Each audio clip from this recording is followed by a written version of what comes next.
पैगंबरों का तकर्रुर करता है उनकी हिदायत के लिए, उसी तरह से अल्लाह ताला ही उनके इमाम का तकर्रुर करता है उनके नज़्म को कायम करने, उनकी अमली तरबियत और निफाज़ शरीयत के लिए। यानी गोया जो हुक्मरान का तकर्रुर है इसका हक लोगों को नहीं है, इसका हक इस कायनात के खालिक को।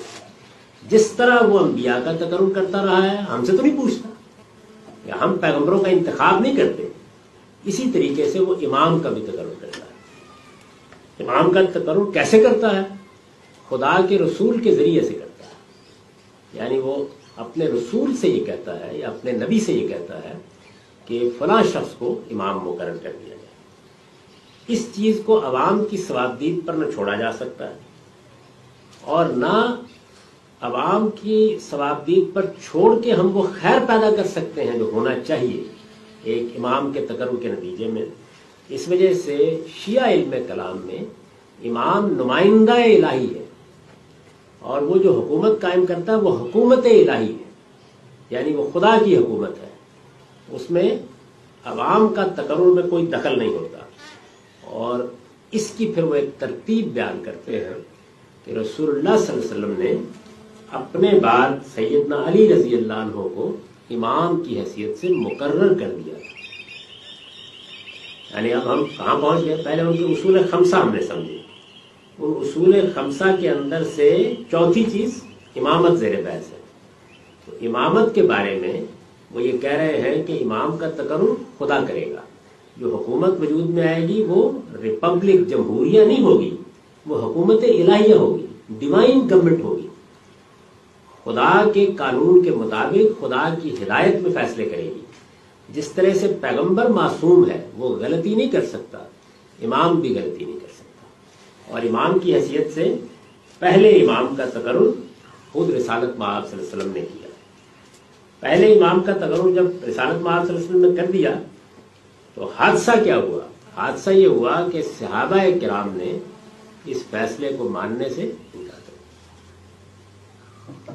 देखिए, उनकी बात जैसे वो कहते हैं वैसे हौसले के साथ समझनी भी चाहिए और सुननी भी चाहिए। यानी रसूलुल्लाह सल्लल्लाहु अलैहि वसल्लम ने जब सैयदना अली का तकर्रुर कर दिया तो होना ये चाहिए था ना कि सब इस फैसले को मान लेते।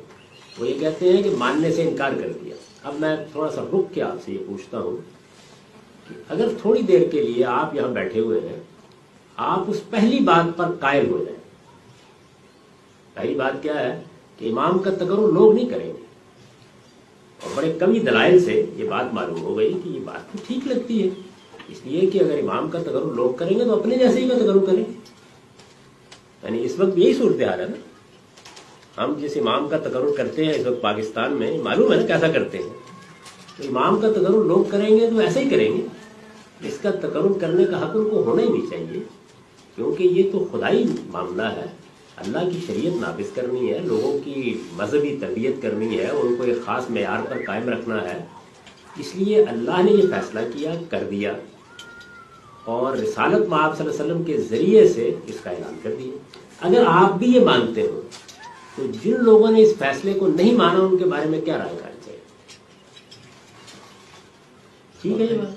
अच्छा, जिन्होंने नहीं माना उनके बारे में आप जब राय कायम करेंगे तो वो राय जो कुछ भी होगी वो कुछ कम सख्त नहीं होगी। यानी अगर मैं बहुत शाइस्ता अल्फाज भी इस्तेमाल करूं तो ये कहा जाएगा ना कि गसब कर दिया गया, यानी कम से कम ये लफ्ज़ तो बोला जाएगा। तो गासिब लोगों के बारे में आप क्या करेंगे? वही करेंगे जिसको वो तबर्रा और तवल्ला के लफ्ज़ में बयान करते हैं कि जो हकीकी इमाम है उसके साथ आपकी गायब दर्जा मोहब्बत होनी चाहिए। उसके लिए आप अपने जान माल कुर्बान करने के लिए तैयार हो, क्योंकि वो खुदा का मुकर्रर करता है। और जिन्होंने ये गसब किया है उनसे आपको बरात भी करनी है, उनका ये जुर्म बयान भी करना है, और लोगों को नस्लन बाद नस्लन बताना भी है कि ये कितना बड़ा जुर्म है जिसका इर्तिकाब किया। मेरी बात वाज़ेह हो गई? ऐसा ही होना चाहिए ना, आप भी यही करेंगे।